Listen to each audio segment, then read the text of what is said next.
मिठाई दिवाली वाली में स्वागत है आप सभी का। मैं हूं आपके साथ श्रवण तंबोली। तो दिवाली का त्यौहार मिठाइयों के बिना अधूरा है, ये हम सब जानते हैं। पर यह भी है कि बाजार में मिलने वाली त्योहारी मिठाइयां अनहेल्दी होती हैं, पर खरीदना भी पड़ता है। तो इस बार हमने ये जानने की कोशिश की कि आखिर मिठाई में क्या खरीदें, कैसे खरीदें, क्या ध्यान रखें ताकि स्वाद के साथ सेहत की देखभाल हो सके। और इसी पर हम बात करेंगे। हमारे साथ दो मेहमान इस वक्त स्टूडियो में मौजूद हैं। डॉक्टर जूली पांडे, न्यूट्रिशन है NHMMI से, आपका बहुत बहुत स्वागत है। इसके साथ ही अखिलेश श्रीवास्तव जी हैं, खाद्य विशेषज्ञ हैं। अखिलेश जी, आपका भी बहुत बहुत स्वागत है। सबसे पहले तो ये जानना चाहेंगे कि जब हम बाजार जाते हैं मिठाइयां लेने तो बहुत सारे ऑप्शंस होते हैं, कैसे तय करें कि हमें कौन सी मिठाई लेना है? जूली जी, मैं आपसे जानना चाहूंगा। बिल्कुल, अगर आप बाजार जाते हैं मिठाइयाँ लेने, तो मैं एक हेल्थ एक्सपर्ट हूँ, तो इसके लिए मैं आम जनता को ये सजेशन देना चाहूँगी। सबसे पहले आप दो चीज़ों में ध्यान दें, आप पैक्ड आइटम ले रहे हैं या लूज आइटम ले रहे हैं। अगर आप लूज आइटम ले रहे हैं तो एटलीस्ट आप हाइजीन के पॉइंट ऑफ व्यू से कुछ चीज़ों को देखें कि आप अपीयरेंस देखें कि चीज़ें देखने में कैसी हैं। आप ये देखें कि एक बार उसका खुशबू लेकर देखें, क्योंकि कई बार क्या होता है, त्योहारी सीजन में बहुत सारी चीज़ें ऐसी होती है जो मार्केट में निकालनी होती है, और मार्केट में निकालने के चलते वो एक्सपायरी डेट वाली भी होती है। अगर आप उसकी खुशबू लेते हैं, आपको खुशबू से ही समझ आ जाता है कि उसमें जो ऑयल यूज हुआ है वो ख़राब तो नहीं है। दूसरा, अगर आप पैक्ड फूड आइटम लेते हैं तो पैक्ड फूड आइटम में आपको इस चीज़ का जरूर ध्यान देना चाहिए। हमारे गवर्नमेंट से रिलेटेड बहुत सारे पॉलिसीज एंड रूल्स रेगुलेशंस बने हुए हैं, जैसे FSSAI। तो आप ये देखिए कि वो प्रॉपर हमारे गवर्नमेंट से एफिलेटेड प्रोडक्ट है कि नहीं। अगर आप ये बेसिक चीज़ों का भी ध्यान रखेंगे तो आप अपने हेल्थ से कंप्रोमाइज नहीं कर पाएंगे इस त्योहारी सीजन में। जी अखिलेश जी, ये आपसे जानना हम चाहेंगे कि लोग बाजार जाते हैं, मिठाइयाँ देखते हैं और खरीद लेते हैं, लेकिन ये कितनी पुरानी है, उसके कैसे पहचाने लोग कि ये मिठाई कितनी पुरानी है और उनकी सेहत के लिए नुकसानदायक भी हो सकता है, ये कैसे पहचाने? जब भी हम मिठाई खरीदने जा रहे हैं तो आमतौर पर या मिठाई के अलावा और भी जो खाद्य पदार्थ है तो वो दो कैटेगरी के हैं। एक लूज में जो प्रिपेयर करके बनाते हैं और एक कंपनी पैक्ड या लोकल में भी जिनको पैक करके बनाते हैं। तो दो कैटेगरी के खाद्य पदार्थ रहते हैं। तो पैकिंग वाले जो खाद्य पदार्थ रहते हैं उनमें food safety and standard authority of India ने कुछ लेवलिंग के नियम बनाए हुए हैं, तो उनको वो देख सकता है एक बार। जैसे कि पहला ये है कि वो क्या खाद्य पदार्थ है, उसका नाम उस पर होना चाहिए प्रॉपर्ली। उसके बाद उस पर वो शाकाहारी है, मांसाहारी है, उसका एक सिंबल होना चाहिए। उसके बाद वो किन चीज़ों से मिलकर के बना हुआ है वो चीज़ें उसमें होनी चाहिए, जिसको अपन इंग्रेडिएंट्स बोलें। इसके बाद उसका जो न्यूट्रिशन इन्फॉर्मेशन है कि उसमें कितना फैट है, कितना साल्ट है, सोडियम वगैरह जो बहुत सारी चीज़ें रहती है वो उनको देख सकता है। उसके बाद उसमें FSI का लाइसेंस नंबर जो है वो एक होना ज़रूरी है। FSI लाइसेंस के अतिरिक्त उसमें मैन्युफैक्चरर का जो है फुल एड्रेस और उसका जो है पता, उसमें पिन कोड नंबर साइज सारा पूरा फुल एड्रेस होना चाहिए। इसके अलावा उसमें शाकाहारी मांसाहारी जो है वो मोनो होना चाहिए।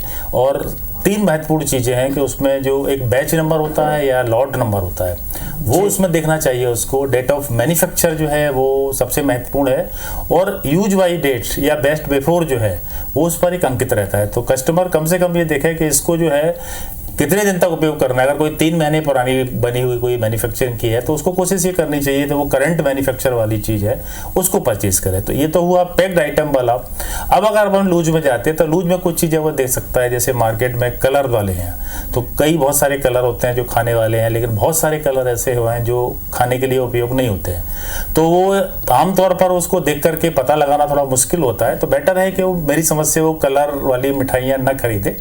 दूसरा, वर्क एक ऐसा इसी दिशा में एक चीज़ है कि जिसमें एल्युमिनियम का वर्क है या सिल्वर का वर्क है, ये उसको देख करके पता नहीं लगाया जा सकता।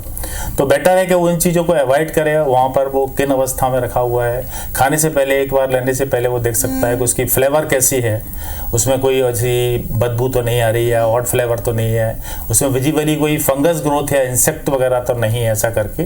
तो इन चीज़ों को प्राथमिक तौर पर वो देख सकता है और वो देख करके पता चल सकता है कि वो मिठाई किस टाइप की होगी। जी डॉक्टर जूली जी, अभी बात निकली कलर की तो कलर सेहत के लिए कितना नुकसानदायक हो सकता है मिठाइयों में? बिल्कुल, अगर हम कलर की बात करें तो आजकल मार्केट में काफ़ी सारे सिंथेटिक कलर अवेलेबल हैं जो कि मिठाइयों के अलावा अदर जितने भी फूड इंग्रेडिएंट्स हैं उसको कलरफुल बनाने के लिए यूज़ हो रहे हैं। तो डेफिनेटली आप चाहे कलर की बात करें या फिर चाहे अदर फूड एडल्ट्रेशन की बात करें तो ये कहीं ना कहीं जा करके आपके किडनी को सबसे पहले इफेक्ट करता है, और इसके साथ ही साथ अदर जो हेल्थ इश्यूज होते हैं वो भी आपके बॉडी में देखने को मिलते हैं। जो सबसे ज़्यादा कॉमन हेल्थ इश्यूज होता है जो इमीडिएटली आपको देखने को मिलता है वो होता है आपके डाइजेस्टिव सिस्टम के ऊपर। आपको इमीडिएटली लूज मोशन स्टार्ट हो सकते हैं, ब्लॉटिंग की प्रॉब्लम स्टार्ट हो सकती है। तो इस तरह, और कई बार नोजिया सेंसेशन, वोमिटिंग, खास करके अगर हम फेस्टिव सीजन की बात करें, सम टाइम आप किसी चीज़ को बहुत लिमिटेड क्वांटिटी में लेते हैं लेकिन आप त्यौहार में कई बार होता है आप गेस्ट के पास जा रहे हैं, बहुत सारी चीज़ें होती है जो ओवरडोजेज हो जाती है। तो ये जो मिलावटी चीज़ें हैं ये सबसे ज़्यादा इफेक्ट आपके डाइजेशन सिस्टम में डालती है, तो ये कहीं ना कहीं आपके हेल्थ को हार्म करती है। अखिलेश जी, एक चीज आपसे ये समझना चाहेंगे कि लोग जब दुकानों में जाएं तो वो ये कैसे पहचाने, क्योंकि लगातार हम देखते हैं जब त्योहारी सीजन की शुरुआत होती है तो नकली मावे खोवे सब बाजारों में तेजी से बिकते हैं और इन्हीं से मिठाइयां बनती हैं। तो लोग दुकानों पर जब जाएं और उनके सामने मिठाइयां हो तो वो कैसे पहचान सकते हैं कि ये नकली? देखिए, देख करके तो पहचानना थोड़ा सा मुश्किल होगा। इस बारे में मैं बोलूँगा, जैसे खोई की मिठाइयाँ आमतौर पर कंज्यूम होती हैं तो घर में कुछ डोमेस्टिक टेस्ट है, जैसे मैं आपको बताऊं, जैसे कि आपका मिठाई में एक जनरली मिलावट होती है, आटा मैदा हो गया या आपका अरारोट वगैरह हो गया, खोई की मिठाइयों में या किसी दूसरी चीज़ में मिली हुई है। तो घर में हमारे यहाँ पर एक टिंचर आयोडीन करके मेडिसिन रहती है। तो कोई भी मिठाई है अगर उसको पानी में घोल करके थोड़ा सा अपन अगर टिंचर आयोडीन के कुछ ड्रॉप्स उसमें डालें और अगर उसमें स्टार्च या अरारोट मैदा कोई भी मिला हुआ है तो उसमें एक वॉयलेट कलर डेवलप होगा। तो उससे अपन ये देख सकते हैं कि इसमें स्टार्च की मिलावट है घरेलू तौर पर। दूसरा, कलर जो है आमतौर पर एक सस्ता कलर बाज़ारों में मार्केट में यूज होता है, लड्डू में, आपके जलेबी में, कुछ अन्य जो मिठाइयाँ रहती हैं, तो जिसको हम गाय छाप रंग बोलते हैं, मेंटेनेलो। तो उसके लिए घरेलू उसमें एक अगर पब्लिक चाहे तो मार्केट से परचेज करके एक हाइड्रोक्लोरिक एसिड होता है, तो जो भी सस्पेक्टेड मिठाई या जो भी मटेरियल है उसको पानी में डिजोल्व करके और उसमें 1-2 ड्रॉप अगर वो हाइड्रोक्लोरिक एसिड की डालेंगे तो उससे एक वॉयलेट कलर आएगा अगर उसमें गाय छाप कलर मिला हुआ तो ये एक छोटा सा टेस्ट है। वर्क के लिए हम देख सकते हैं आमतौर पे उतना नहीं आइडेंटिफाई होता है, लेकिन सिल्वर वर्क को यदि अगर रब करेंगे हाथ से उंगली से तो सिल्वर वर्क थोड़ा सा डिसअपियर हो जाएगा। अगर एल्युमिनियम वर्क होगा तो डिसअपियर भी नहीं होगा और आपके हाथ में एक वो काला सा ब्लैकिश स्पॉट आएगा। तो ये कुछ टेस्ट ऐसे हैं कि जिनको हम घरेलू उसमें देख सकते हैं। किसी चीज़ को उसमें मिट्टी वगैरह मिली हुई है तो अपन जैसे एक सिंपल कांच के गिलास में पानी में डाल के उसको घोल सकते हैं, तो अगर कोई डस्ट पार्टिकल या डस्ट है तो उसमें नीचे बॉटम में वो सेट हो जाता है। डॉक्टर जूली जी, आपसे ये जानना चाहेंगे कि सेहत के हिसाब से देखें तो छेने की मिठाई या मावे की मिठाई कौन सा ज़्यादा अच्छा रहेगा? सेहत के हिसाब से अगर देखा जाए तो छेने की मिठाई मावे की मिठाई से ज़्यादा सेहतमंद होगी, क्योंकि अगर आप छेना यूज़ करते हैं तो कहीं ना कहीं आपको एक जो बेस्ट सोर्स ऑफ प्रोटीन होता है वो भी आपको मिल सकता है। लेकिन अगर हम मावे की बात करें तो मावे में हमारे जो फैट होते हैं जो कि बॉडी में कोलेस्ट्रॉल बढ़ाने का काम करते हैं, उस टाइप के कंटेंट ज़्यादा मात्रा में पाए जाते हैं।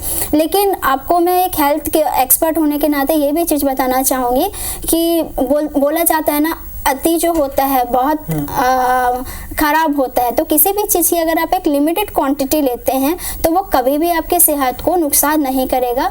लेकिन आपको इसमें एक और भी चीज़ देखनी है, वो ये देखनी है कि आपको किसी प्रकार की कोई बीमारी तो नहीं है। बीमारी इन द सेंस कि आज के टाइम पे जो बहुत कॉमन चीज़ें हैं, डायबिटीज़ है, बीपी है, तो इस टाइप की चीज़ों को लेकर के भी आपको जब भी कोई फूड प्रोडक्ट आप खरीद रहे हैं या खाना चाहते हैं तो वो ध्यान देने की जरूरत पड़ेगी। अखिलेश जी, आपसे ये जानना चाहेंगे कि आम व्यक्ति ये कैसे पहचान कर पाएगा कि जो सामने उनके मिठाइयाँ वो असली हैं या नकली हैं?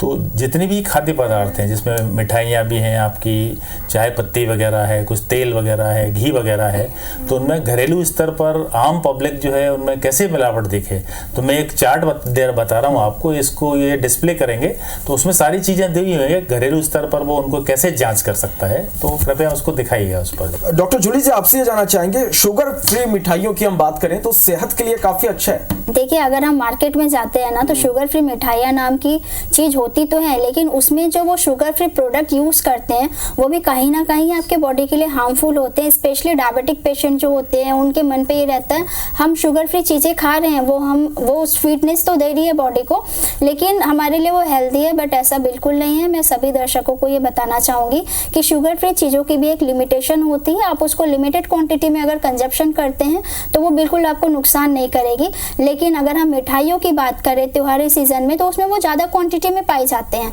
तो ज़्यादा क्वांटिटी में पाई जाने वाली चीज़ें डेफिनेटली आपके हेल्थ को नुकसान करती है।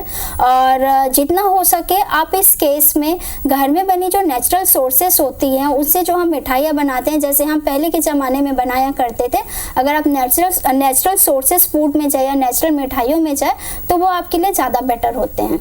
अखिलेश जी, आपसे ये जानना चाहेंगे हम कि यदि किसी को ये लगता है कि ये नकली मिठाइयाँ हैं तो वो इसकी शिकायत करना चाहता है तो कौन से प्लेटफॉर्म पर पहुंचे, किस तरह से वो शिकायत कर सकते हैं? इसके लिए एक्चुअली हमारे विभाग में कालीवाड़ी में हमारी रायपुर में एक खाद्य प्रयोगशाला संचालित है।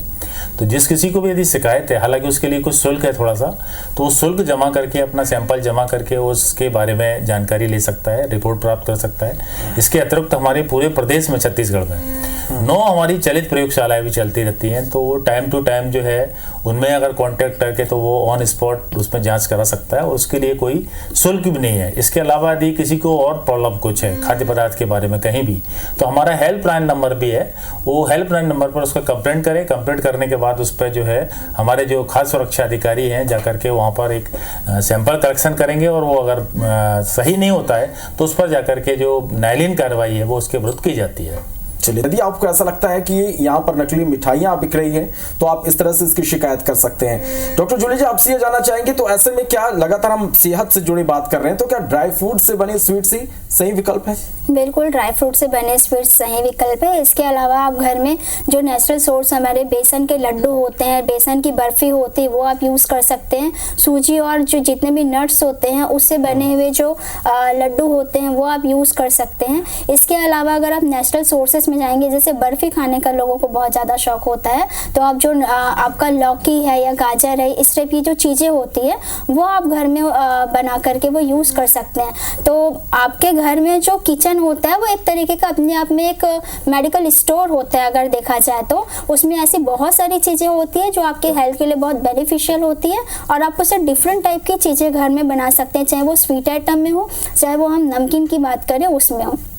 और अभी जैसा कि ठंड आ रहा है तो इसमें मैं एक लाइन और ऐड करना चाहूँगी, जैसा कि अभी ठंड का सीज़न आ रहा है तो इसमें जितना हो सके जो नट्स होते हैं, जो हमारे देसी घी होते हैं, इस टाइप की जो चीज़ें होती हैं, इसको मिलाकर के आप लड्डू, बर्फी अपने फूड आइटम बनाइए, जो कि आपके और आपके साथ साथ आपके बच्चों के हेल्थ के लिए भी काफ़ी बेनिफिशियल होता है।